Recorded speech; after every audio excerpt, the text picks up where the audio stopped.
so we'd love to start introducing yourself and start from kind of the beginning of how you got into the flute and if you had any particular inspiration that made that exciting for you. Yeah, so I'm Elizabeth Rowe, and I'm the principal flutist of the Boston Symphony. And I started the flute when I was 7, but the story in my family at least goes that I wanted to start the flute when I was like 5. And my parents said, if you still want to play the flute when you're 7, we can talk.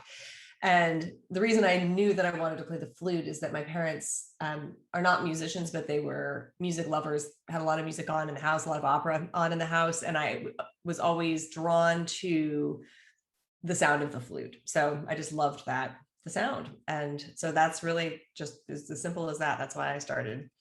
Did you immediately get super dedicated, or was it more of like a thing on the side, or what? I think I was pretty dedicated. And I actually had this interesting experience where I like zipped right through Rubank's volume 1 and 2. I don't know if you're familiar with the Rubank. Yeah. So I was like moving, like flying through those first 2 books. I had a private teacher. And when I hit volume 3, I think is what it was, it's all of a sudden, it was like B major and like all these sharps, and then there's lots of flats, and then there's like hard rhythms, and I slowed way down. And my teacher, I think at the time, thought I was being lazy or thought I wasn't trying hard enough or applying myself. And so she really, cracked the whip. And I actually, I don't know if, 8 or 9 year olds can like burn out, but I really lost my love of the music because it started to feel like a lot of pressure. And I have to give my parents a lot of credit that I think they recognize that. And they actually kind of let me quit. And then found another teacher for me who taught me a little flute, a little piano, but her whole mission was to actually get me back into loving music itself. And so I spent some time with her. And then I was, playing just little tunes and melodies and that kind of stuff. And she really helped me kind of reconnect with my love of music. And then after that, then I started to just kind of go steadily, in the forward direction on the flute.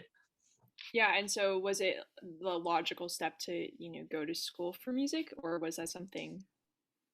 Yeah, I was pretty focused on it. By the time I was partway through high school, I was doing some competitions. I come from a pretty small town from Eugene, Oregon, and so, but there was a really wonderful youth orchestra in town, a very vibrant music scene for young players, and so I loved that. Um, I had done some competitions, and I had started studying with the principal flutist of the Oregon Symphony, and I really wanted her, like everything about what she did. I wanted to have that job and that life. And she was really wonderful because she sat me down and said, you've got what it takes, you have the talent, you have all that. And this is a really hard profession.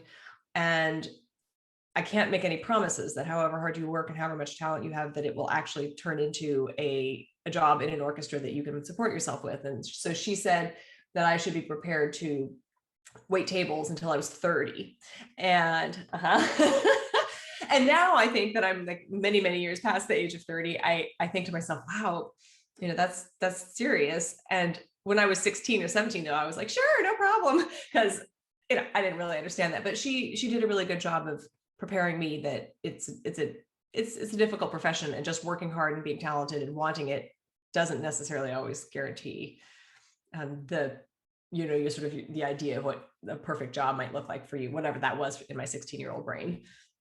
Yeah, that's definitely something not everyone gets early on, and that must have made it easier slightly going to college and having that, not that, I don't know, naiveness of like thinking that it was just all going to work out. So then you go to college. With how is that different? Um, like transitioning your musical life to be like such an important focus. Yeah, it was my undergrad was wonderful because I studied with Jim Walker. I went to school at USC in Los Angeles, and what was both difficult about that was also what was good about it, which is that that's not a particularly it's a huge, enormous university. It's kind of a commuter school. The campus life is sort of minimal, or at least it was when I was going to school there. And we were smack in the middle of a big city, and I by the time I was done with my undergrad, I was freelancing, I was teaching, I was gigging, around town. I basically was already working as a career freelancer while I was still in my undergrad, because we basically were just kind of exposed to the world as undergrads. It wasn't quite as like protective and nurturing of an environment, which at times I kind of longed for the protective, nurturing environment. But in retrospect, I also know that it was a really great opportunity for me to develop those skills earlier in my career than many people do. I would imagine at that time you were there were a lot of opportunities, like a lot of growth for you to develop as a musician, especially living the freelance life. For sure. And my very first year at USC, my freshman year, I didn't have a car and I was living on campus. And so that was really tough because there's not, at least then, this was a long time ago, but there weren't a lot of great options about getting around town. And it's Los Angeles, it's like car culture.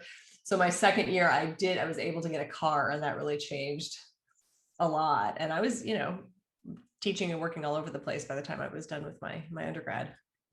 So throughout this kind of, from being a child to going through to college and at USC, what did everything kind of flow kind of nicely for you, or were there bumps along the way? Were there like any major challenges you hit? I mean, I think things flowed, relatively speaking. So my biggest challenges were just kind of the financial limits of what I was available to me. So I went to USC. I was very lucky because I went to USC on an academic scholarship, on a full ride academic scholarship. And my parents didn't have a lot of financial resources to be able to send me to, any school that I wanted to go to, regardless of cost. And so I made the decision to go to USC really largely for these financial reasons, also knowing that there was this amazing flute teacher there. But it turned out to be the best possible decision I could have made artistically, but I didn't really have clarity about that as a kid.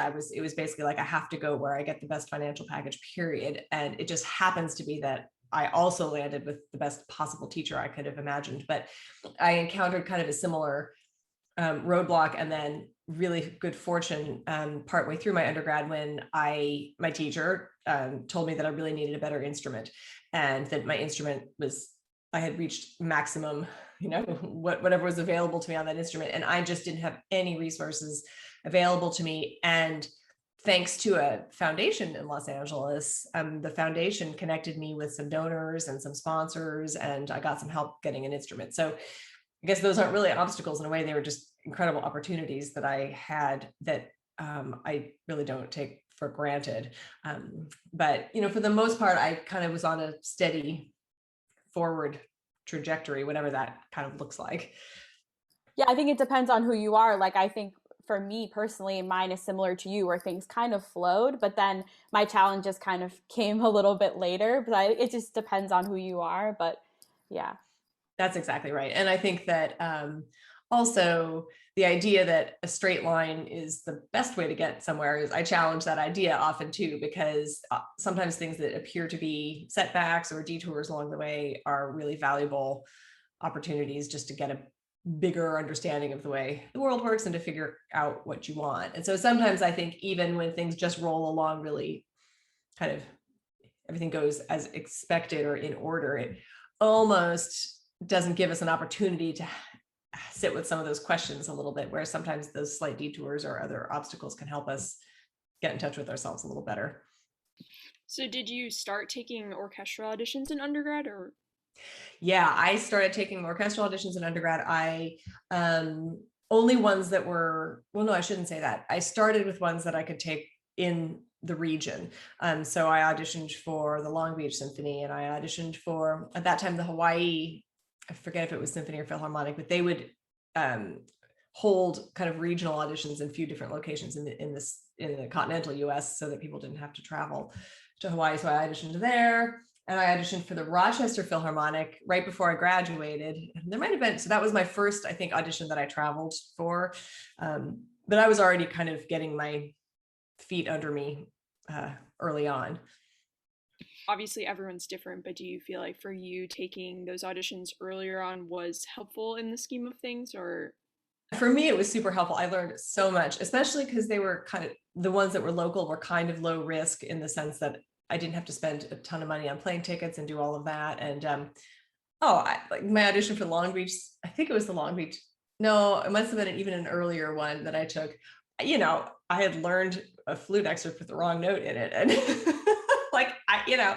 it wasn't one of the standard ones. It was like one of the secondary ones so I had prepared like the obvious part of the piece, and then I had not really done my due diligence on the rest. And so that happened in the audition that I played for the Hawaii Symphony. There was an unusual excerpt on the list, and I didn't have the part. I just had a score from the library. It was a very short little solo. And I played a wrong note in that one because the score had a wrong note. Somebody had written an F underneath a note. And I was like, why do they want that one note forte? And it's actually, no, it's that the note should have been an F instead of an A or something like that. So I learned a lot. And I did well enough in a couple auditions that I ended up like subbing with Long Beach, and I got into the finals, I think, for that audition for Rochester. So I had experienced, a lot of learning, and then a few kind of encouraging developments too. So I thought it was all really valuable for me. But not everybody, that doesn't make sense for everybody at that stage in their lives. Yeah, I look back on some of my experiences like that, like just totally blanking that there's an excerpt on there. Like I haven't looked at the list a million times, and then I get to the audition, it's in the first round. I'm like, seriously? but then it's like, you can use that, like, oh, now I know, like, okay, I'm never doing that again. And I'm going to teach all my students, look at the list a million times, You bet. Yep. Who have been your female role models? Who has inspired you, and why? I'm going to say things like Michelle Obama, and things like, obviously like, Megan Rapinoe, and like the soccer team, and like, and that I think we know that, and that those are incredible women and super inspiring. But, I have worked with women, in orchestras, especially, who have, it's interesting. I think a lot of the women that I really admire, I would admire for different reasons than maybe you might expect. So not so much the Michelle Obama reasons and the like amazing stuff, but there are a number of women that I really admire because they are so able to kind of, it's like I almost see them as having figured out a way to like have everything. And by that, I mean, they haven't actually achieved like the biggest job or the fanciest this or the whatever, but they have managed to find a way that they're doing kind of all the things that they want. So if that is some form of a career and some form of, a family and hobbies. And I'm thinking of one person in particular who I won't name just because I want to respect their privacy, but she just has this life that is so rich, and she sort of is able to let things to just sort of rise to every occasion and then let other things kind of roll off her back in this way that is really beautiful. So I think I'm answering this in a very vague way for you, but when I think about women who I admire, they tend to be either the obvious famous ones that we all kind of admire, but then they also tend to be these women who I think I admire mostly kind of the totality of their whole life and how they are in the world. Yeah, because you don't have to be like the big name in order to impact people, and those people make the biggest difference. You bet. Absolutely. And also, I think I admire about them their ability to kind of detach from somebody else's version of what success looks like, or somebody else's like idea about how your life is supposed to look. And they've actually been able to do the thing that they want and find their own kind of blend of all the stuff that matters to them. And I think that's just really admirable.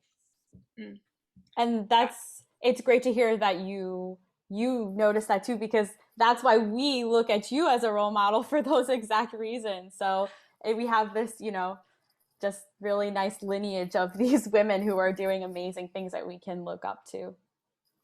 Well, and I think even just like existing in the world in a way that you would like that you find inspiring, that counts as doing amazing things to my mind, right? So it doesn't have to be attached to a TED Talk or like a position in an orchestra or anything like that. It can really be people who you are in your orbit in one way or the other, who just, I mean, those are the people that I really look to and admire for their, their courage and their resilience and their staying true to themselves in spite of all the noise that's out there in the world, especially these days with all the social media and noise. And I think that's a journey for all of us to try to figure out how to be our true selves in the middle of all this. We're sort of digressing off of female role models, but I mean, you have always been a role model of mine growing up in the Boston area. Like seeing you play at the orchestra was always so inspiring just as a musician, and as I've gotten to know you a little bit and heard more, like I appreciate your honesty and your vulnerability, and I'm wondering, I don't know, is that like an active decision to do those things, or is that natural? oh, it's not natural. It's a total active decision. And I do think that it's really interesting to think about this idea about vulnerability and about transparency and about how much we do and don't share. And I think especially in this age where it is possible to kind of share everything, right? Like you can document and put out on YouTube or on Instagram or whatever, every single feeling, every single moment. And what I have tried to do, and it takes some perspective and some time, but I've tried to be thoughtful about where and how I offer my vulnerability. So for me to do it in a public way, in a professional setting, when I can talk about hard things that I've been through or all of that and do it in a public way, part of the reason that I can is because I have enough distance and space on those challenges or those things that I can speak about them in a way that is vulnerable, but is not making me vulnerable by doing so. In other words, I'm not looking to get something from anybody by sharing it. I'm sharing it kind of in service of what I hope is, other people and doing something that I hope will be helpful to others, not because I kind of need a certain kind of response. When you're closer to whatever is hard, like closer in time, or it's something that's more personal, those are things I share when I'm in a more intimate or safer kind of place where maybe I do need somebody to be like, oh honey, that's okay. Whereas I'm not going to get that in a more kind of public forum. So I find it very interesting to think about what opportunities each of us has and what in ways that we can be vulnerable and can be authentic and can be honest and do so in a way that it actually serves a purpose and it still respects our own kind of boundaries and who we are. So my degree of offering myself up to the world varies a lot on kind of the distance from the thing that I'm talking about and also the setting that I'm in. So I think that sometimes when we sort of hold up vulnerability as the goal in and of itself, it really helps to have some context for it or thinking about like, what's the purpose of it? And, what are we going for with all of this? So Yeah, that's really interesting. I haven't heard that perspective specifically. Yeah, I heard somebody talking about this recently, and they said it's the difference between like a diary and a memoir.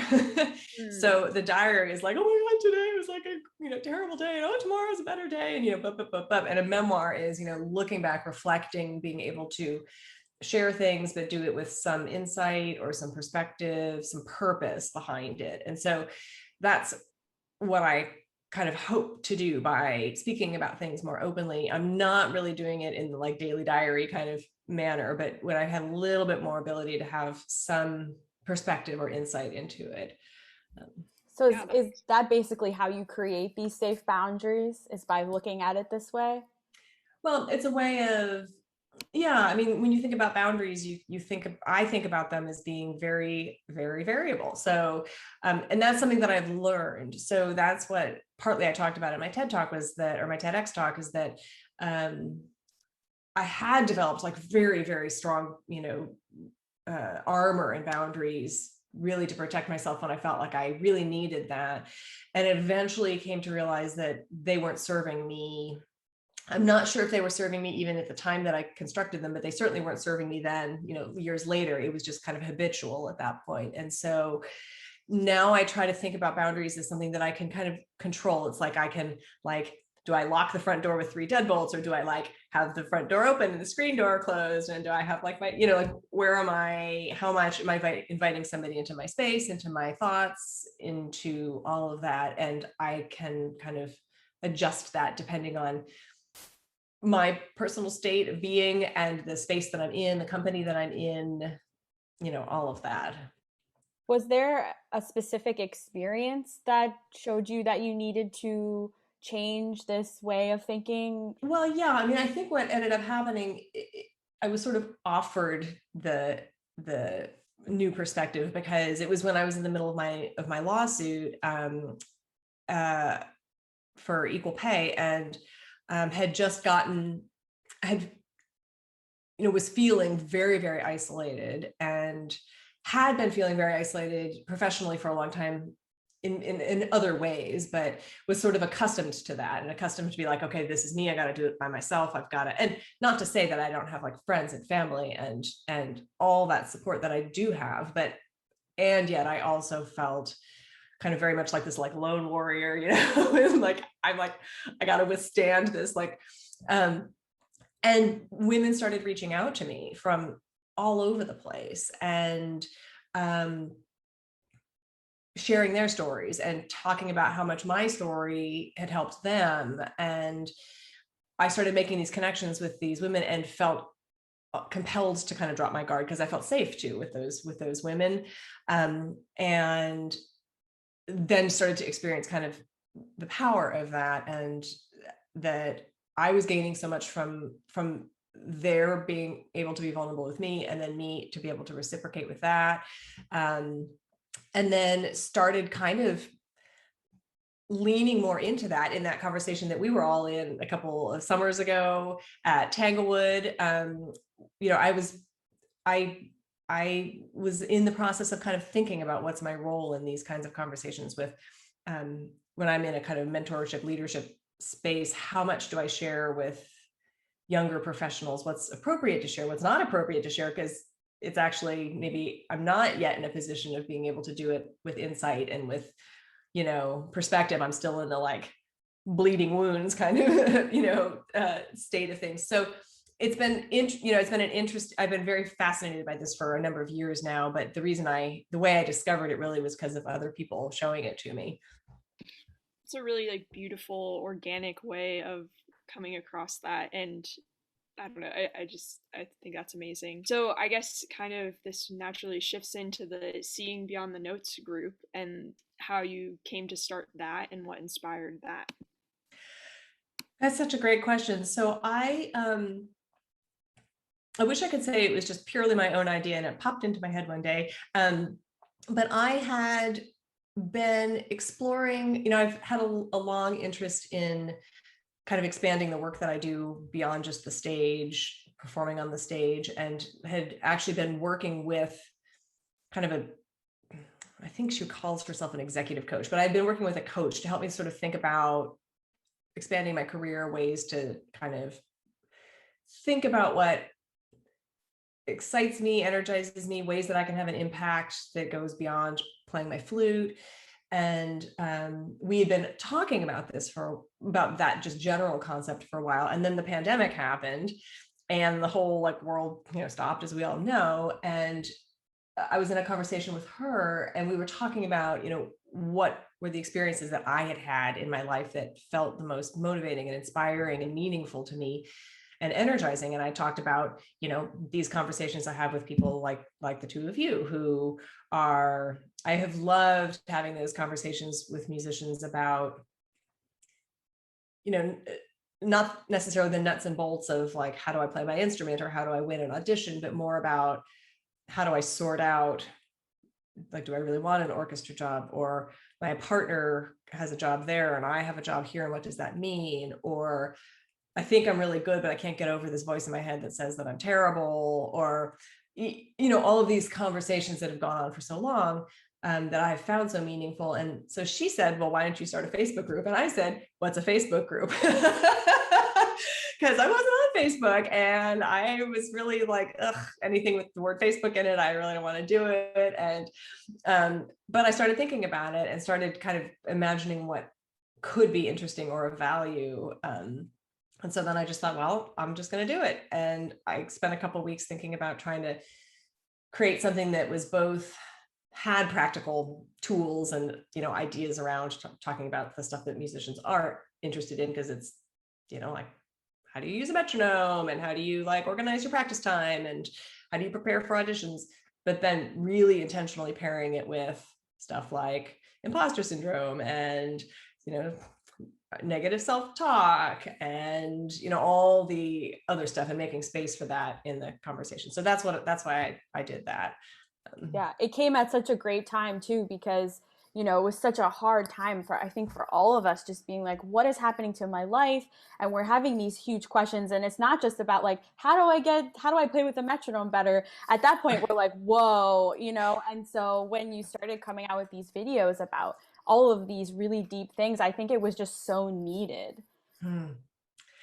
Yeah, and it's interesting because as the group has sort of plugged along now for, it's like almost a year, I think.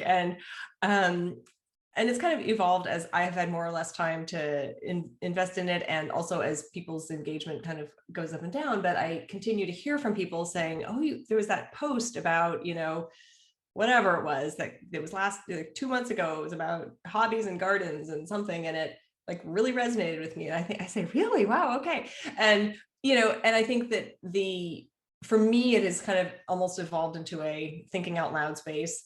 I think out loud, I put it out there. If it's helpful, it is. If it isn't, that's fine too. And just, I think, continuing to just return to these themes and these subjects and acknowledging that they exist and that many of us grapple with them, maybe not all at once, all at the same time, but at some point in our career, we tend to. And that I think the act of reminding all of us that we are human and that we are three-dimensional or multi-dimensional, we are there's so much more to us than just musicians.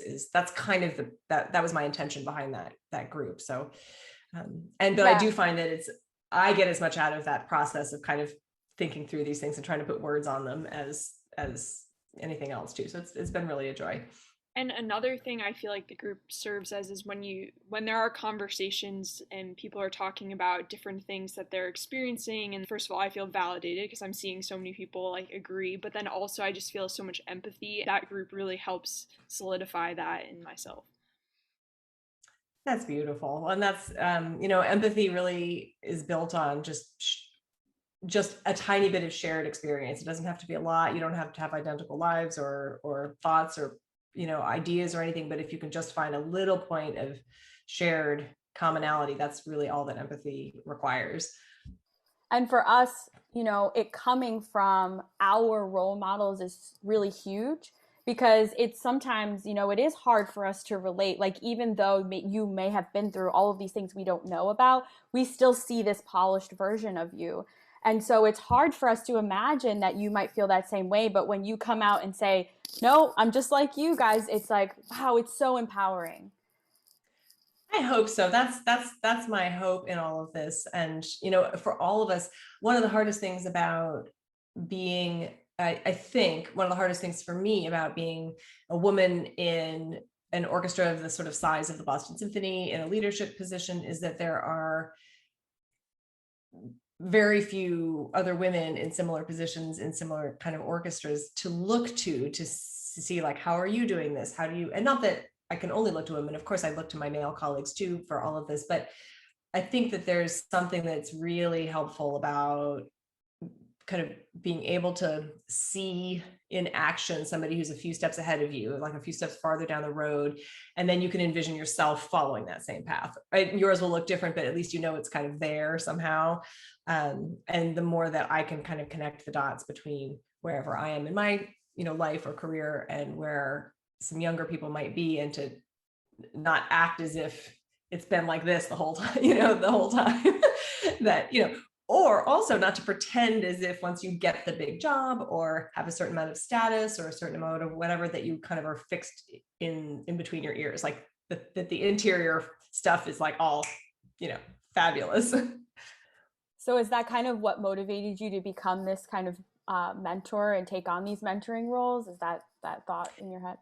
Yeah, and I think it just was a natural evolution. I think I just started essentially many, many, many years ago mentoring former flute students, people who had studied with me or who had been through TMC, and we had spent some time together. And I kind of just fell into that role with a lot of people. And only after kind of looking back and realizing, oh, wow, I think I've done this with a lot of people, did I start to identify that as part of my identity and my purpose and what I get a lot of value from. I think I had allowed it just to sort of happen without me acknowledging that that's what was happening. And so just making it a little bit more intentional is really that's the shift, but I think it's kind of been there all along. And now you're doing this coaching thing, right? Which is not necessarily for musicians. Can you talk a little bit about that? Yeah, it's super interesting for me. So coaching is this interesting kind of modality that's not teaching and it's not therapy. It's kind of, you could describe it as like thought partnership. It's really, our lives are so crazy and we get so much messaging from everything from like outside sources to our own like internal voices to how we were like raised and what our culture is telling us and all of that. And it can be really hard for even really high achieving, driven, smart, successful people. They can still get stuck. We all know what that feeling is like when you've just got like all those thoughts going and you like want to do something, but you can't figure out how. And so coaching kind of fits in that spot of people who are kind of doing well, but feel blocked or stuck in certain ways, and to help ask certain kinds of questions, provide an opportunity for people to have enough kind of space to really touch in with what they actually want, as opposed to what the world is telling them they want and all of that. So I've been on the receiving end of coaching for quite some time and have found it to be super powerful and super interesting, and started to do some work with musicians along this line as well, and found that there's a really huge need for, in our industry, I think, especially a little bit later in careers where there might be a certain amount of accomplishment, there's some stability, and there's also this sense that it's like not adding up, like it's not really enough, or there's something that's unsatisfying, or there's been past professional or life experiences that are still kind of weighing on somebody so much that they're really getting in the way with their happiness or their ability to kind of go forward. So I've been working with musicians in that capacity for a while, which I love, and I especially love the fact that it's non-hierarchical. It's not me coming in as like the teacher or the knower or the expert, but it's this very beautiful kind of collaborative, mutual kind of thinking together process, which I enjoy. And then I've, of course, because we're all human beings and we all, musicians are a little special and unique in how we think about certain things, but there's a surprising amount that overlaps with the rest of, humanity. I've also started working with people who are not in the music field too, which is fascinating and really rewarding. So in these coachings, well, like you talked about being a mutual, so do you feel like you get, like, are you learning from people as much as they're learning from you? Is that kind of how it works? Yeah, it's, the learning is not so much practical learning in the sense, the way that you would go into a lesson and say, give me these like tools to learn how to play my arpeggios in a certain way, or how do I make a diminuendo on this, note. So the learning is more, it's very internal. So it's, I have certain kind of skills and tools that I can use to help people make their own thoughts more clear, get in touch with themselves. So the learning on my part has a lot to do with just essentially being in the presence of somebody, having these epiphanies or these breakthroughs or these kind of really beautiful moments of busting through like a barrier that they thought was there, and they all of a sudden saw like another way to get around it. Like I can think of an example of a musician that I was working with who really wanted to do a commission, wanted to commission a piece of music, and was really, really stuck on this idea that if the piece turned out not to be well written for the instrument or not suited to the musician, like they were really anxious about that and what's going to happen. They're going to be forced to play a piece that was just ugh, and they were really also stuck on the idea that the composer composes and the musician is the musician. And so after talking together for a while about this, I said, well, what if, like, what if you didn't buy into this notion that you have to stay in your lane and the composer has to stay in their lane? And they said, well, the composer would be insulted. And I said, and so we kept going. And eventually what we came out with was something. She came out with it. I didn't come out with it. She came out with this idea of, well, like, okay, so now the project isn't to commission a piece from a composer. It is to find a composer who wants to collaborate with me to write a piece that is meaningful to both of us. And then she actually even came out with the sort of the focal point, the theme, kind of the inspiration point for the music. And so then it became even more to find a composer who wants to collaborate with me to write a piece on this subject. And then all of a sudden it was like, oh, and then they're like went flying out the door, like to go like make this happen, right? And this person had been stuck for 6 months, basically, up against this barrier that they had to kind of find their own way through it, but they couldn't see it until we were, talking it through together. And in retrospect, it's like, oh, of course, but in the moment, there was a lot getting in the way of that happening. So I'm not sure what the learning is. It's more of the experiencing of a shift in somebody's mind, which is really kind of exciting and powerful. Okay, so I know we have like about 15 minutes left, so I just want to shift gears a little bit because I really want to hit this topic.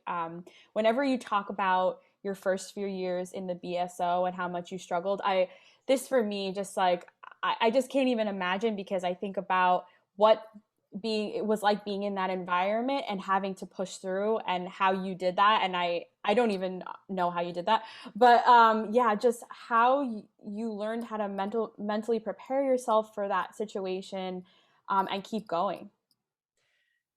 Yeah, well, I didn't know how to mentally prepare myself for that situation, and I barely kept going. So I'm not going to pretend that I have like a great answer for you, but I can just tell you what I did, which I was, I was smart enough when I started the job to anticipate that it was going to be demanding. So I didn't take on any extra anything, no teaching, no students, no math, no nothing, because I just really wanted to have my full energy available, which turned out was really a good call because I needed everything that I had.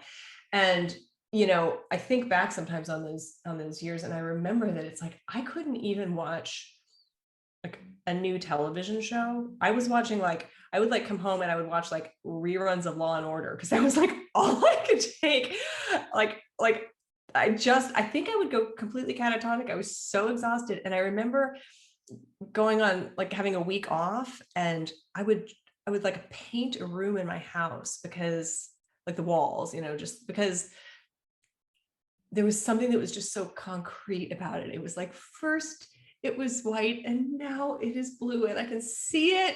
If I don't like it, I can just do it again. Nobody's going to judge me. It doesn't have to be perfect. And I found that so therapeutic. And now I'm like, I don't want to paint any walls. But at that point in my life, it was like I was painting walls because I think I just needed something that I knew was simple and that I could just do, and it was going to be fine. I think I just kind of barely survived. I mean, that's a little bit of an exaggeration. But it was, I think, emotionally, I very often found myself kind of hitting bottom, like driving home in tears, but knowing that I did have the resilience and capacity to like go back the next day. And like, I didn't really,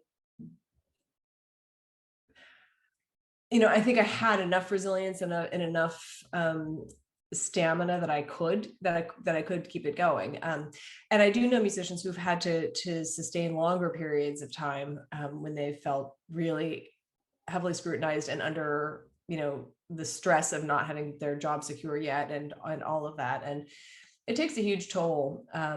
But I have a husband. He was here with me. I had, I have a very supportive family. I had some kind of support, but I think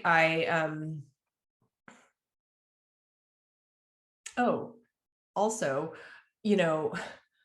I forget when this happened, but I don't remember. But I really started to develop like a real system around like having a nap, having it like really like always like making sure that I had this certain amount, and which I don't nap now at all anymore, but I would nap so that I had like enough kind of energy to kind of get through the next, like that night's concert. And, you know, I don't have strong tools to offer because I think it's just, you know, it's hard. But I think that because I wasn't totally alone. Like I did have, in my case, it was my husband, but if I'd come to this city, I think completely without friends, without knowing anybody, without a social structure, without any kind of family structure or anything, I think it would have been even harder. And I also keep in mind, I won that job when I was 29 and I started when I was 30. It was my fourth job that I had been in. So I was experienced. I had, you know, I wasn't coming in just without any kind of context for any of this. And so I had enough life behind me already. I think that really did help me. So it's not a great answer for you, I don't think, but it's just kind of the truth. Yeah. It's hard when you don't have a job to imagine that it could be hard after you get the job, because I feel like so much pressure is put on the like getting it. You work really hard and then you got it and it's great, but it's a process still after that. It can be. And, you know, and sometimes it isn't, and sometimes it is. And it can be the whole gamut. So the first job that I got was principal flute at the Fort Wayne Philharmonic, and it was just no sweat. You know, I got there, I was like, great, I know how to do this. This is fine. At some point I was like, when am I going to find out about tenure? And they were sort of like, oh, I think you have tenure. I was like, oh, okay. You know, it's like nothing. And so it can really vary a lot. But I think that what's really important for younger musicians is to at least, it's not for them to fear or dread that this will happen or that they will face something that's really hard or challenging, but not to be blindsided by it or not to be naive about it. And so it's important to know that there's a range of experiences and a range of stories, and yours will be your own unique story, but that it isn't like winning the audition is like the pot of gold at the end of the rainbow. And then after that, it's like all sunshine and butterflies. Like it's still life. Things are complicated. Sometimes the challenge is just that everything is going great on the job and everything is fine, but the job itself isn't really what you thought it was going to be. And there's a grieving process that comes with that, or just a shock about like, wow, this is it. And different for everybody. But I think it's just so healthy to know that there's a range of experiences that happen throughout that whole process. So in an ideal world, right? Like if this wasn't going to happen to another person again, what would be kind of, I know I wrote this better out in my question, but the power structures within the orchestra, like ideally, how do you see that working the best way? Yeah, that's a really good question. And I don't think we have a totally clear answer on that, but you know, we're in this funny, orchestras don't have very clearly defined power structures or hierarchies, and it of course varies from orchestra to orchestra. So it's all over the place. But I think what, you know, way back in the old days, you know, music director had 100% power to hire, to fire, to everything. And that is not ideal because that's like an autocracy or a dictatorship or whatever. There's also a simplicity about that because it's like there's one person that is handling everything, for better or worse. And I don't recommend we go back to that. But what I think has happened is orchestras have democratized isn't the right word, but as there are committees and there's like consensus we're trying to achieve consensus on an audition committee. We're trying to achieve consensus on a tenure committee, but there hasn't actually been any structures put in place to promote consensus or I guess somewhat in the audition process there can be, and orchestras work to refine their audition processes to try to help achieve consensus. So maybe in the actual audition process we've made a little bit more progress, but certainly in the tenure process and the probation period, I know very few orchestras, if any, where there's clear kind of set of values, set of protocols, like purpose, like what's the purpose? Is it for 10 people to have their own individual opinions and voice them equally all the time to this poor candidate? Or like, is the purpose of the committee to actually support this person and to equip them? Or is it to like test them and judge them? And the answer is a combination of all of that, but without having conversations about it and without having a clear understanding of what the function of the committee is, right? Then I think it just becomes this total, free for all. And the person who really suffers is the new player, because the politics are unclear, the procedures are unclear, the communication is unclear. They don't know who to listen to, who not to listen to. And some of that is from the musicians themselves, the new musicians. Some new musicians haven't really stopped to think about it until they're like dropped into the middle of this. And then they're also dropped into the middle of this process that's kind of poorly designed and poorly organized and without kind of core values at the center of it. And core values is like a cheesy thing that people just say that all the time. And I don't know that people know what they mean necessarily when they say it. But when I think about it, I do think about like, if an orchestra could actually get together and think, well, what is our goal here? What is the purpose of what we're doing? And then how do we behave in a way to make that happen? So especially in that probation period, I think there's a lot of room for improvement as far as that goes. Yeah, that's interesting that you said talked about core values, because actually, so previous guest Tia Allen, we originally found her because she was talking about this panel and how it's so weird that like orchestras, you just send your resume, like you don't, like for other jobs you would go on the website and see like what their mission is and what their values are and see if that aligns with you, but no, we just send our resumes everywhere and hope one of them wants us. It's really true. And I think that, and I also think that because unfortunately we're in what kind of a market are we in? A seller's market, a buyer's market? I can't figure out how it works for musicians, but orchestras don't have to persuade musicians to apply for their openings, right? And so orchestras, there's no pressure on orchestras to distinguish themselves one based compared to the next based on values or work environment or kind of any of this. It's just usually pay and is there an opening, right? Like that's sort of like, step one, do you have an opening? Okay, do you pay? Okay, we're good. So orchestras haven't been I think in other sectors of the economy, there's more, the employer has to be more competitive. And then they're pressured to do things like deal with pay equity issues, talk about core values of the organization, because the employee is looking at those things when they're making these choices. And we just are really backwards in our industry, unfortunately. Okay, so kind of switching gears again, I think we want to do a little bit just on a little bit about your personal life. So a few things, maybe how you mentally separate work and personal life, maybe some comments about pandemic life, and then we just want to finish it up with advice that you would give to our listeners. It's tricky because, especially with the coaching work that I'm doing right now, I'm so interested in it and there's a lot that I'm kind of immersed in.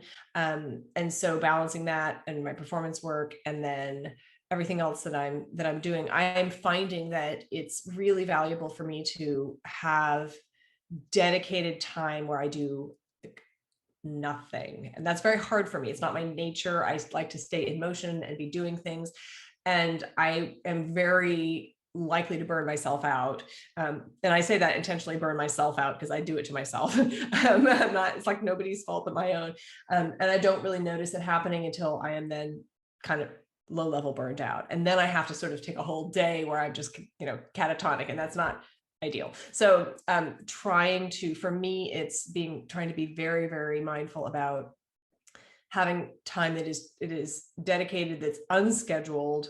And for me, I work better if it's not this sort of blobby thing of like, oh, sometime I'll just rest, or when I catch a minute, I'll rest. It's like, no, from 3 to 5, precisely, I'm not doing anything, or, whatever it is. And for me also, it's been super, super important throughout this whole pandemic to get outside. I get outside every day if I can, unless it's pouring rain, but I get out in the super cold in the, pretty much anytime I can. And when I'm outside, I'm walking my dog and I'm not thinking about, I'm trying not to think about work, that kind of stuff. I'm trying to like take in my surroundings. I do like to listen to podcasts. And so I sort of cheat a little bit. Sometimes I'm listening to like Brene Brown or something like that on my podcast. But so, I think just like all of us, it's for me, it's an ongoing challenge to stay in balance in that way. But I have found that I need to have, again, dedicated time of just stopping. Yeah, and then if you have any other advice for our listeners, like based on your career and your life and how you've navigated things.